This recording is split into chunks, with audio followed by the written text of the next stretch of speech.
एक लायन खाना खाने के बाद अपनी गुफा के बाहर बड़े आराम से सो रहा था। तभी एक माउस खेलता हुआ वहाँ आया। वो खाने की तलाश में था। लायन की गुफा से निकलते हुए गलती से वो सो रहे लायन के ऊपर चला गया। लायन की नींद खुली और उसने माउस को अपने पंजों में जकड़ लिया।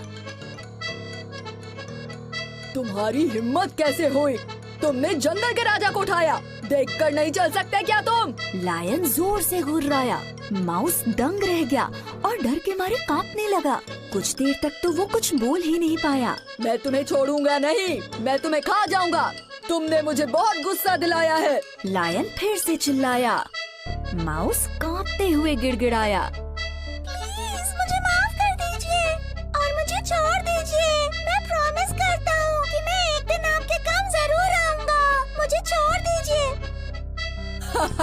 तुम किस काम आओगे? तुम किसी काम के नहीं। लायन ने माउस का मजाक उड़ाया।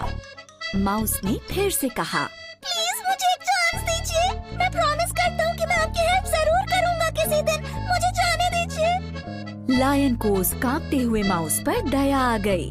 आज तुम लकी हो। आज तुम्हें छोड़ रहा हूँ। दोबारा यहाँ भूल कर भी मत आना। चलो अब जाओ यहाँ से। माउस खुश हो गया कि वो जिंदा बच गया है। वो जल्दी से अपने बिल की तरफ भाग गया। कई दिन बीत गए। एक दिन दोपहर को लायन अपनी गुफा के बाहर घूम रहा था खाने की तलाश में। जंगल में उस दिन काफी अजीब सी शांति थी। हंटर्स घूम रहे थे और सारे जानवर डर के मारे छिपे हुए थे। शेर अपनी गुफा के पास ही था। तभी उसका पैर जमीन पर पड़ी किसी अजीब सी चीज पर पड़ा। वो एक हंटर की नेट थी जो बुशेस के बीच छिपी हुई थी। जल्दी लायन उस नेट में फंस गया। लायन डर गया और जोर से दहाड़ा। उसने खुद को छुड़ाने की काफी कोशिश की, लेकिन कोई फायदा नहीं हुआ। पास में रहने वाले माउस ने लायन की आवाज सुनी। वो अपने बिल से निकला और लायन को खतरे में देखकर हैरान रह गया। बिना टाइम वेस्ट किए माउस ने लायन की हेल्प की। उसने हंटर की नेट को अपने तेज दांतों से काट दिया और लायन को छुड़ा लिया। लायन ये सब देखता ही रह गया कि कैसे एक छोटे से माउस ने उसकी जान बचाई। उसने कहा, थैंक यू मेरी जान बचाने के लिए।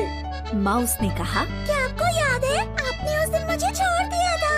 अब आपकी हेल्प करने की मेरी बारी थी। ये सुनकर शेर की आंखों में आंसू आ गए। किसी की मदद करने से कोई नुकसान नहीं हो।